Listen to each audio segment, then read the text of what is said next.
You're listening to the Author Stories Podcast, bringing you the story behind the stories and the storytellers. Margaret White, Terry Brooks, Sheena Kamal, Matthew Quick, JT Ellison, Walt D. Williams, Brad Ford, Corey Dr. O, Brandon Sanderson, Robin Mott, Ernest Klein, Jim Butcher, Charlene Harris. Visit hankgarner.com for archives of all the shows. Today's guest is... Well, thanks for joining me again for the Author Stories Podcast, where I bring you the story behind the stories and the storytellers. Today, I'm super excited to have Derek McFadden on the show with me today. He has an amazing new book that you guys are absolutely going to love. It's called What Death Taught Terrence. And I'll tell you what, from page one, this book just completely pulled the rug out from under me, and I was all in. I think you guys will feel the same. Welcome to the show, Derek. Thank you, Hank. It's amazing to hear that from you, so thank you. I appreciate that you love the book. Oh, absolutely. What you've listened to the show before, so you know that we begin each show with the same question, and I hope you've thought about it. What is your first memory of wanting to be a writer or storyteller? My first memory, I had a dream at 6 years old that I was going to be a writer. And the dream is actually in the book. It's fictionalized, but that dream actually happened to me, where I was taken to it sounds weird, but I was taken to this room that I'd never seen before, and somebody said, "You're going to be a writer." And I woke up knowing I was going to be a writer. And I grew up in a house with a writer, so it wasn't such a stretch that I would be one. I've always been great with words and bad at math. So, so my mind was always set to be a writer, and I love to read, but I always thought, so I have cerebral palsy. That's a big part of my history.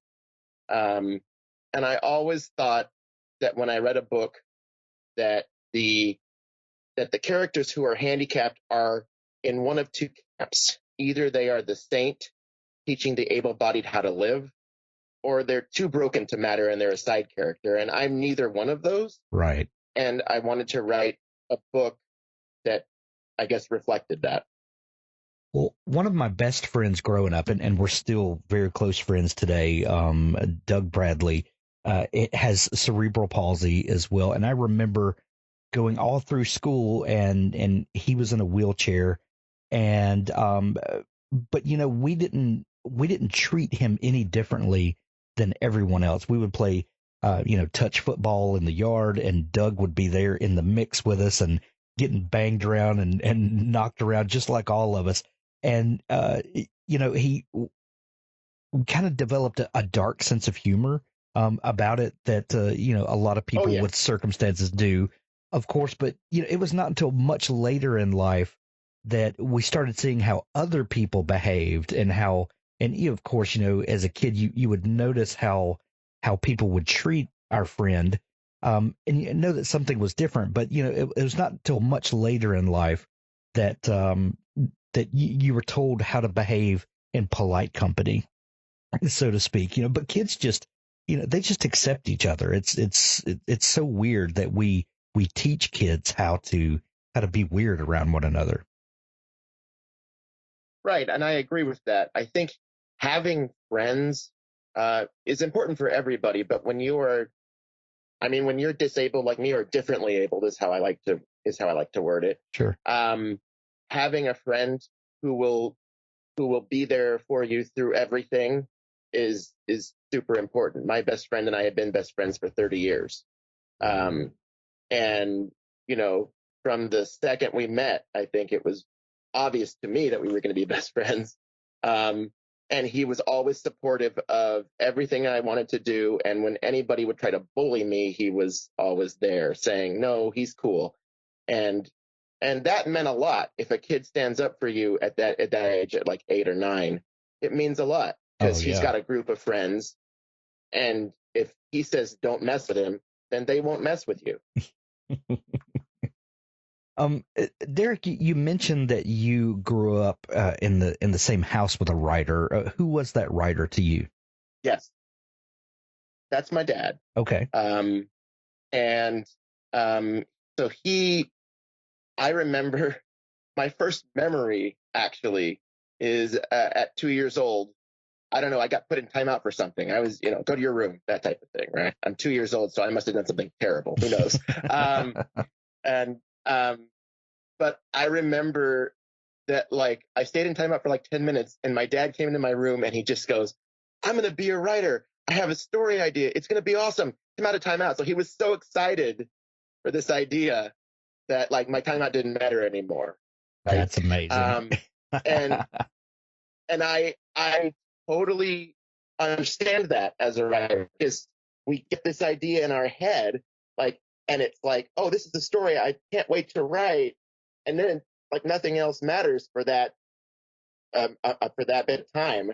All you want to do is get that story down.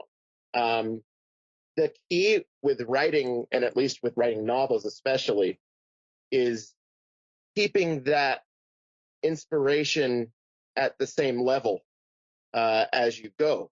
Because what I find happens sometimes is you start writing and you're super excited, and then for whatever reason, maybe the plot doesn't work out the way you want, or the characters have taken the story into a corner and you can't write your way out of it.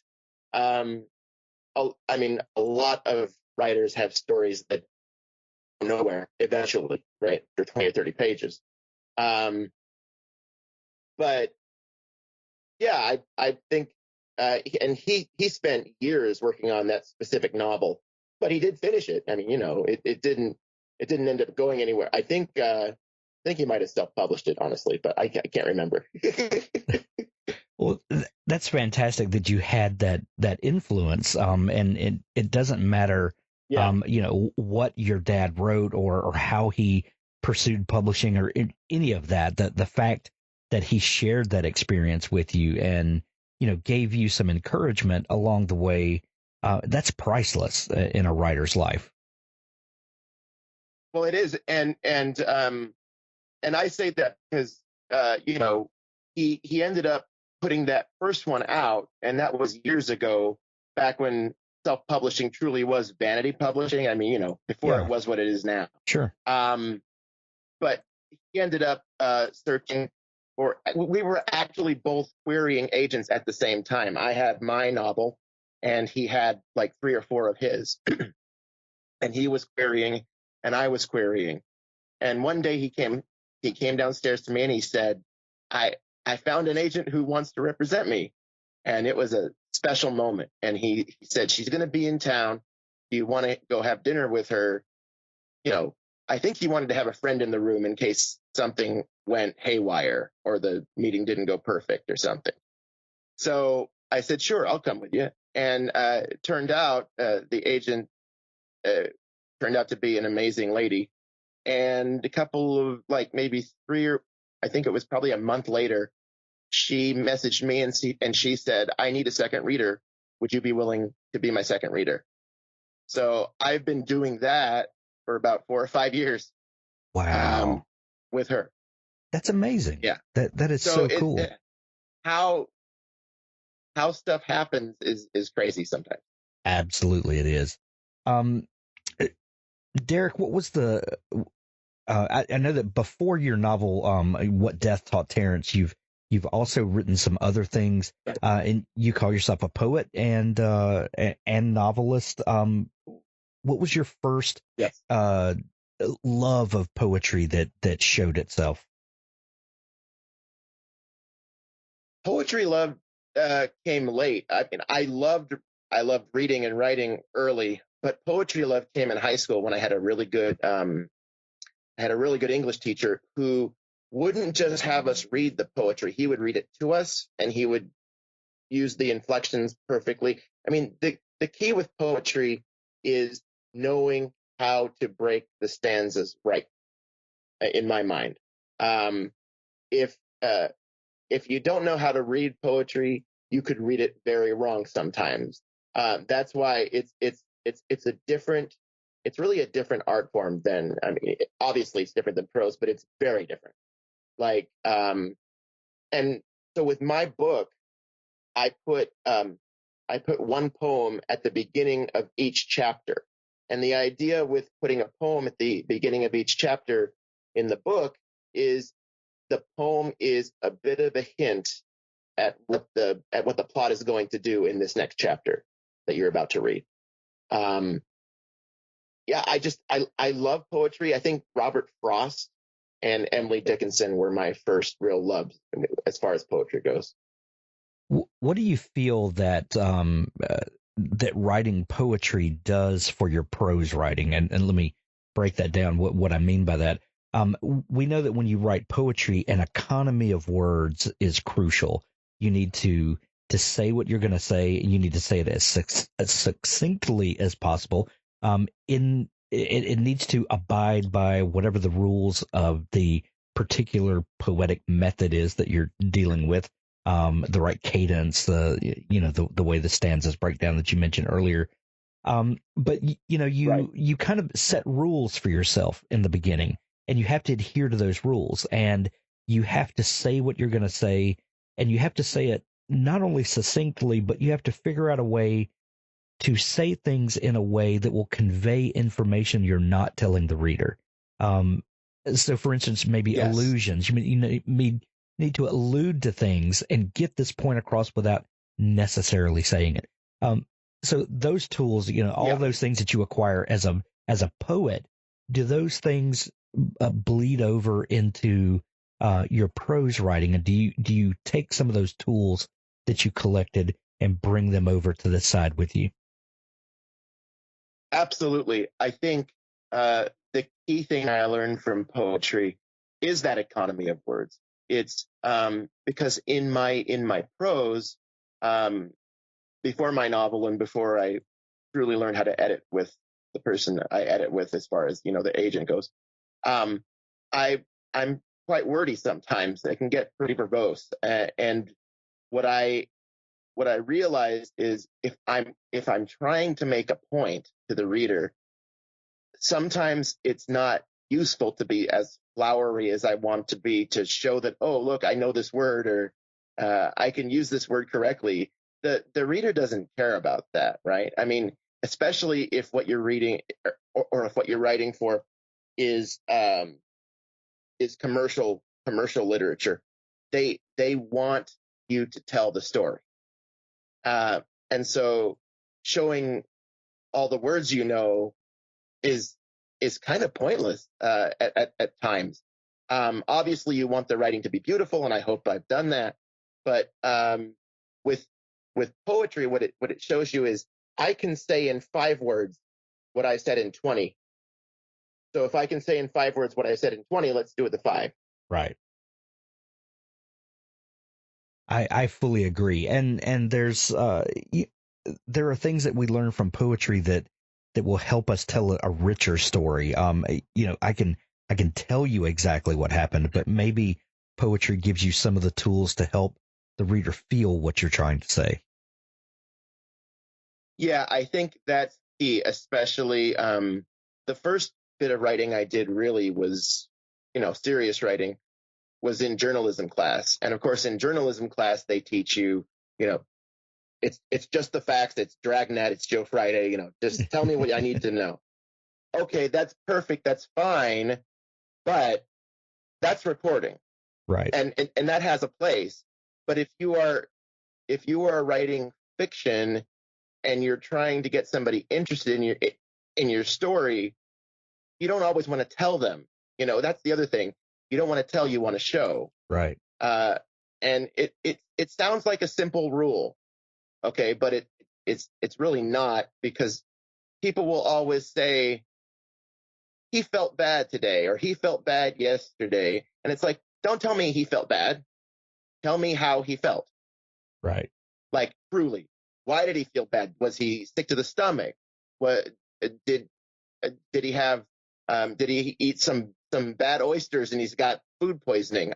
You know what I mean? Like, the character is a real person. You want the character to be a real person. If you write to show, the character should be a real person. If you write to tell, what they're going to be is a caricature of the person you wanted to create. Exactly. The Novel Factory Online is software for the serious writer. With features like notes that are automatically organized, that means no more drowning in piles of paper, notes, or spending hours organizing digital folder structures. The Novel Factory offers clear, obvious structures for noting down information about plot, characters, locations, and everything else relating to your novel. Innovative features like the roadmap take you from concept to finished novel. The roadmap is an optional step-by-step guide to writing a novel that takes you from the premise to final manuscript and beyond. It draws on tried and true, tested theory that lies behind the majority of best-selling novels and blockbuster movies. Access your writing anywhere. The web version of the Novel Factory can be accessed anywhere you have internet. So you can write your novel on the train to work, while walking the dog, or climbing a mountain. Just log in and all your drafts and notes will be at your fingertips. Go to novel-writer.com to see how this powerful software can unleash your creative side. Use code HANK2020 for 20% off. That's the Novel Factory. Authors, I have a fantastic new service to tell you about. It's called Pubsite. Pubsite is a service to help you build your very own website, your home on the web, where you can promote your work and give your fans a place to connect with you. Pubsite is a website platform that allows every author, regardless of budget, to have a great-looking professional website. Developed by the book marketing professionals at FSB Associates, Pubsite is the new easy-to-use DIY website builder developed specifically for books and authors. Whether you're an author of one book or 20, or a small publisher, Pubsite allows you to build, design, and most importantly, update your website pain-free. No need to be dependent on a designer or webmaster to make a small but costly change to your website. Save the money and do it yourself. Pubsite is the best platform for authors because it's a book-centric platform. Pubsite was built just for authors and small publishers. Every design, feature, and layout is book-centric. They have customized designs for you to use. It's easy to build. No coding or HTML is necessary to create a stunning, professional-looking website with all the features you want. Get a custom domain name, yourname.com. It's simple to update. You can add all of your books, add a blog and a book tour, sell from any retailer, manage your email list and social media, and even do e-commerce. Build your website with a 14-day free trial, then pay just $19.99 per month, which includes hosting, and we offer packages starting at $499 to set up the website for you. Pub-site.com, the place to help authors find their home on the web. The fact that he died on page 1, and well, what happened next? Well, he's obviously somebody who has palsy like me, right? He has, like, I love It's a Wonderful Life. If you catch the It's a Wonderful Life allusions in this book, that's intentional. I love Frank Capra. I love It's a Wonderful Life. I think that idealism is not such a bad thing, okay? These days, maybe it's considered bad by the people who are in power, but it's not. Yeah. It's not a bad thing. And I decided that I wanted to have this character who to me was a real handicapped character, right? He wasn't the perfect character that was going to teach you how to live. He wasn't so broken that you weren't going to be able to relate to him. He was a person who, if it weren't for a doctor's mistake, would be just like you, an everyman, right? One doctor's mistake on one random day put him where he was. And at the same time, like, I understand that was probably 2 inches from being even worse off. What happened to me was the doctor reached in with forceps and pulled me out. And I still can feel the forceps scars on my head. And, so I'm probably inches away from not being able to speak to you, honestly. There are people with palsy who are nonverbal. Right. And that doesn't mean they don't have minds and they don't have thoughts. It just means they can't express them the way they'd like to. So, yeah. But Terrance, so I decided that that's what I wanted to do. I had read I'd read many books by Mitch Albom. You know who Mitch Albom is? He's the guy who wrote Tuesdays with Morrie and The Five People You Meet in Heaven. And the one thing I thought after reading The Five People You Meet in Heaven was that was good. It was really slight, but it was good. Like what he's saying is a little parable, and it was well done. It was just short, and I didn't feel like I really got to know the characters, all that well. He basically, if you look back at it, he basically told instead of showed. And when you're a best-selling author, you can do that. You're allowed to do that because people will buy your books no matter what you. And I mean, it was good. It just wasn't. So basically, I had written this book, and it took me from the age of 26 to the age of about 36 to 37 to finish. And I didn't know. I thought I had something good, but I was nervous. And so I knew some authors through my work with the agent that I work with. And I asked one of them, who was a friend of mine, I said, will you read my book and be honest with me? Because if this is bad, I don't want to publish it. If I'll put it in a drawer. And he said, okay. And then he read it in about 2 or 3 days, which is either really good or really bad. Because either he gave up after 5 pages or he liked it. Right. And then he says to me, he writes me an email and says, can we talk today? I want to talk about your book. And then I went, oh, geez. Okay.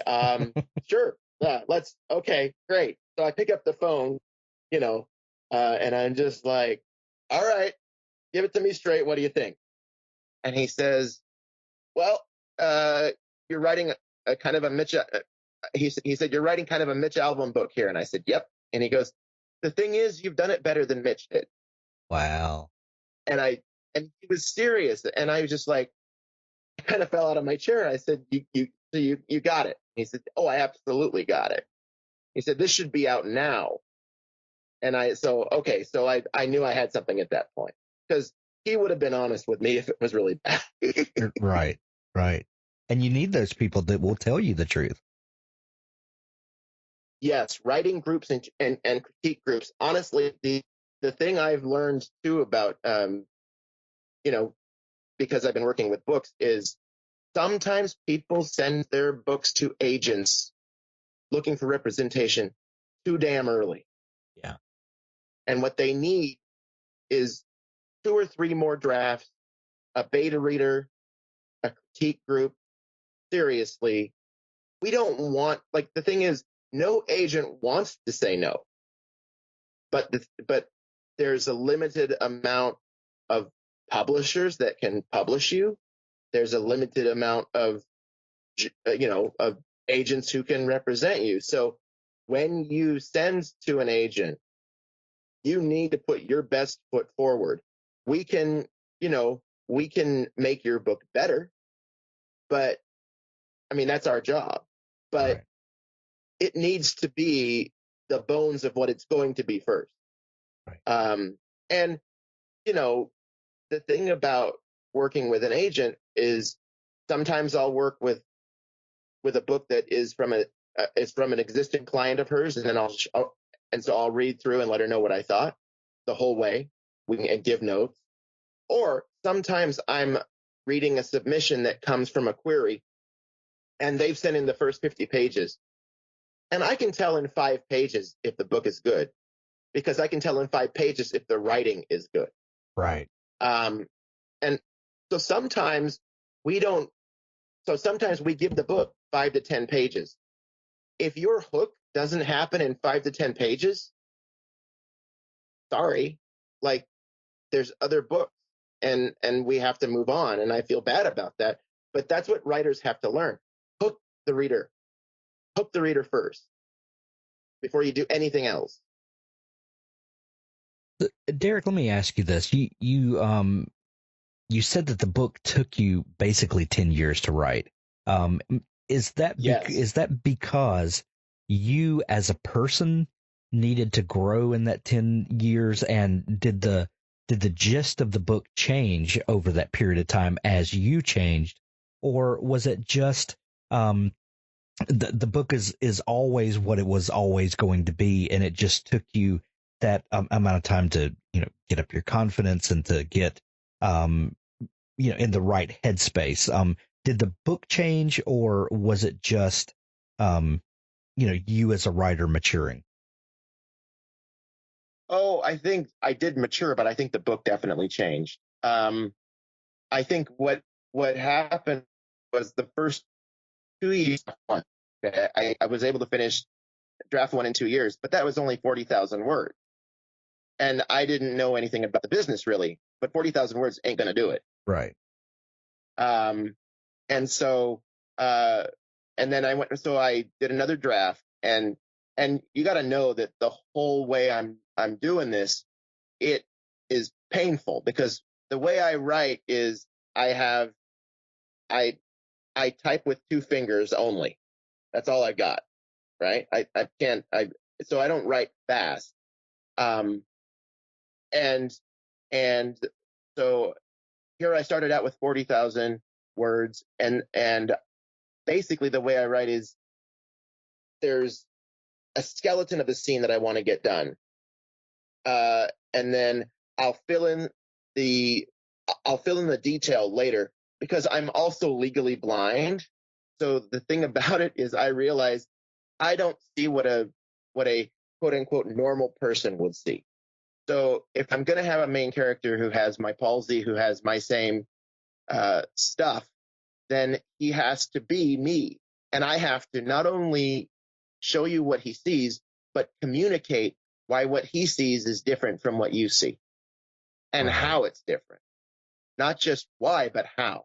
And so, and I remember I got to 53,000 words at the end of draft 2, and a good writer friend of mine, Jenny Milchman, who writes amazing books, she said to me, well, you have more room to grow at 53. You can do more. And I remember the first time she said that, I was like, but isn't it done? Like, isn't it over? Isn't it done? And no, it wasn't, because I added the poetry, I added more scenes. And what I did was essentially, I found a lady, one of the nicest ladies I've ever met in my life. I never actually met her, but I talked to her online a lot. And she was on, I think it was querytracker.net, I believe. And it's one of those sites where, I mean, because writers go there if they want to find agents, but they also go there if they want to find people who will read their books for critique purposes. And this lady said to me, okay, I've read your book. You've got something, but it's buried beneath all this flowery language and everything else. Let's dig it up and see what we really have. Over the next 2 or 3 years, almost every weekday night for about 3 hours, she and I would hung back and forth ways to do things. I would write a scene and say, how does this work? And she would say, this part works, but this doesn't. So she was really teaching me not only how to really write, but how to edit. And it's really interesting that that's what I ended up doing for other writers now. Hilarious. I know a lot of writers that, especially in the beginning, will get from point A to point B to point C, and they have a fully formed novel idea. There's a beginning, there's a middle, there's an end, and accomplishing that is amazing, and people should feel extremely proud if they get from beginning to end, because the amount of people who say that they believe that they can be a novelist, or that they at least want to be a novelist, compared with the amount of people that actually get from beginning through a middle and to the end of a novel, is minuscule. So just accomplishing that is a feat to be proud of, just all on its own. But like you said, at the end of draft 2, you were up to, what you said, 50,000 words, roughly? Yeah, 53,000. Yeah. Yeah. So, that obviously, especially in the marketplace now, that the book needs to be bigger. Maybe Right. Maybe 80% bigger. Yes. So how do you determine? And this is something that I think a lot of people will get benefit from.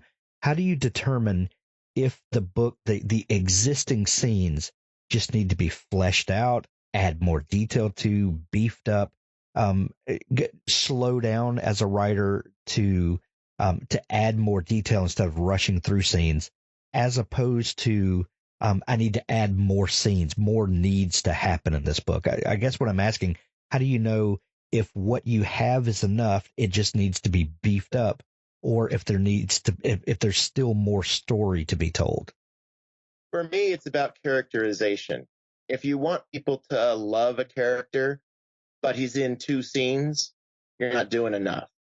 Like, or if you want to reveal that somebody is a killer in a mystery, but he just showed up on page 300, and on page 310, it's like, oh, it was that guy.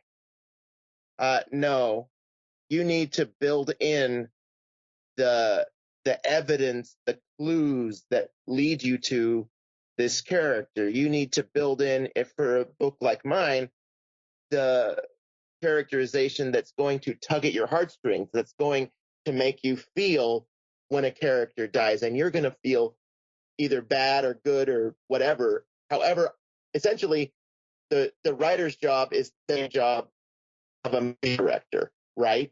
I'm the director of my novel. I'm the director. My novel is my film. I'm the director of my novel. So my job is to make you feel what I want you to feel to any extent that I can. And then, there are going to be times when I leave it up to you as to how does this thing that just happened in this book make you feel. I don't want you to necessarily feel a certain way, but it's going to make you feel a certain way based on your life experience.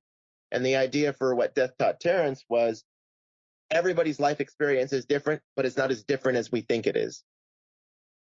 Okay, we all have to live this human life. We all have to be here and do this thing. So in what ways do we help each other? In what ways maybe not even notice, but we're harming each other? Right. And so the deal with Terrence was that he went through a life review, sort of like George Bailey does in It's a Wonderful Life, but instead of being 4F like George Bailey was, Terrence is truly handicapped. I mean, he has issues that other people may not have. He's got people in his life that love him. He's got people in his life that called him crippled. Because, in my life, when I would date somebody, at least 3 times I had people tell me, I would love to date you, but you're crippled. And the idea of that is just so strange, because it's not like palsy is not something that I can just take off like a jacket and be rid of. So you're judging something about me that I can't change about myself. It would be like if I said, oh, I can't possibly date anyone who has blue eyes. Just can't do it. Just nope. Nope. So if you have blue eyes, you're out. Like, no, that doesn't make any sense. Everybody has their own issues. Some people's issues you can see, and some people's issues you have to get to know them to figure out. But everybody's got stuff because we're all human. Right. In the book, you mentioned this earlier, that you grab us literally from page 1, and the book opens with Terrence realizing that he's dead. By the 3rd or 4th paragraph, we're well aware of what's happening. In your mind, was Terrence always dead? Were there any iterations of the story where you led up to it? Or I mean, you don't bury the lead at all. We just immediately okay, that's what this story is. Did it go through any other iterations where it changed? In the first draft, chapter 2 was chapter 1. That's it. And then I literally, people were like, hey, you're starting it in the wrong spot, because he starts out in the waiting room, as opposed to starting out and we figure out that he died. Right. We know he's in a waiting room, but he could be in a doctor's office for all we know. We don't know. So I had to make it clear, no, he's dead. And the waiting room he's in is a waiting room in the afterlife to figure out what happens next. What a clever way to tell this story. I don't want to give it away, even though you think you know what the book is about in the beginning, and you take us on a wild ride all the way through it. I love it. When people finish this book, Derek, and they close that back cover, you say that Mitch Albom was an inspiration in a lot of ways, and Absolutely. one of the hallmarks of his work is that in sort of parable like fashion, we get a story that on the surface says one thing and it's an enjoyable story, but it leaves us with other things to think about and with a deeper, richer story overall. But what do you hope people are left with at the end of this book? I hope people will look at their lives the way that Terrance looked at his. I hope, because we're still here, but because we're still here, the reader has the ability to change their life in whatever way they want, make their life better, figure out maybe I'm doing something wrong here and I can make my life what I really want it to be. And so my hope is when they close that book, that they're thinking about the characters and they're thinking about, how does this relate to my life?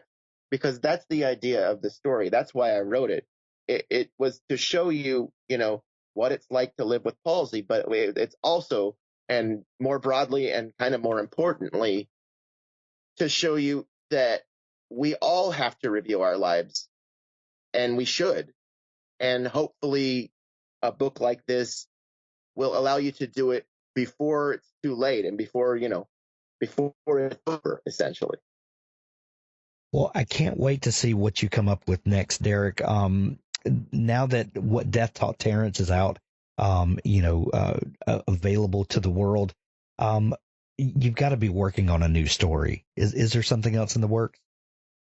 There are a couple of things. But the thing is, what I find about writing is, the minute you say, yeah, I have a novel and it's on its way out, that novel kind of dries up. So I try to just say, yes, there's stuff happening. It's I try to make stuff that's in the same vein of Terrance, sort of, but I want it to be different.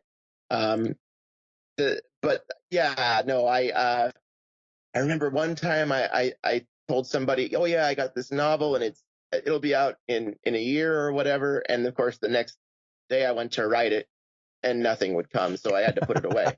So yeah, so I've learned, don't give away too much or else it might not. It's the muses, they are fickle. They are and fickle. So if they hear you being too cocky or too confident, they'll just say, no, we're leaving. We're going to see somebody else. You're good. I love it. Well, we'll put links in the show notes of this episode where people can find what Death Taught Terrence, whether you prefer it in paperback or in Kindle edition or even audiobook, however you the can. The audiobook is amazing, by the way, guys. The audiobook is great. I'm going to dig into the audiobook next. I've read the ebook and it's fantastic. But we'll put links to all of those into the show notes of the episode.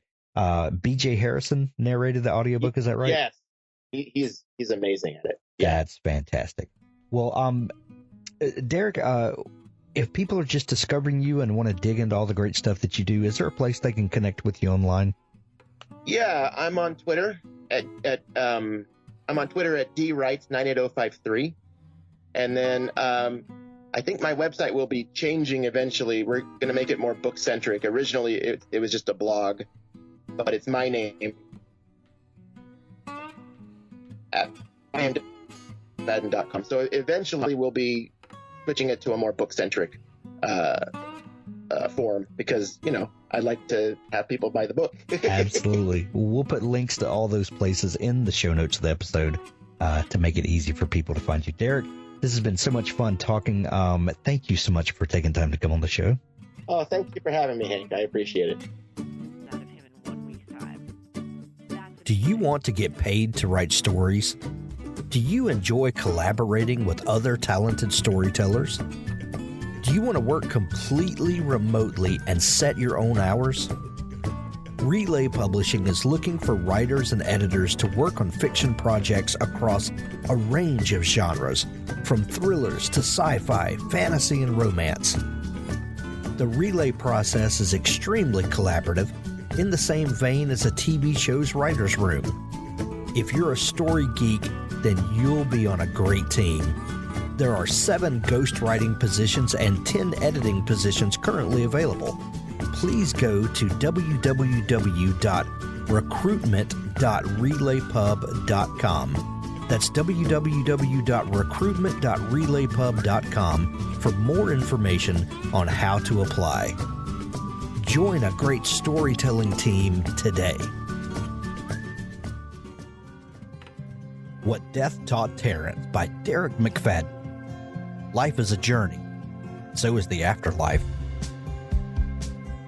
At the end of his life, Terrance McDonald must discover its meaning, or he'll be banned from the afterlife forever, and his soul will cease to exist. Join Terrance and those who love him on a poignant and unforgettable journey through a life at once wonderful and harrowing. Learn what Terrance learned. See what Terrance sees. By this provocative story's end, readers may even learn a thing or two about themselves. See why people are saying things like, Derek McFadden writes with an insight few can match. If you like the works of Mitch Albom, I think you'll find What Death Taught Terrence a worthy addition to your library, and the reading of it a life-affirming journey. I found the story immediately immersive, and it stuck with me long after I finished. What Death Taught Terrence by Derek McFadden, on sale now.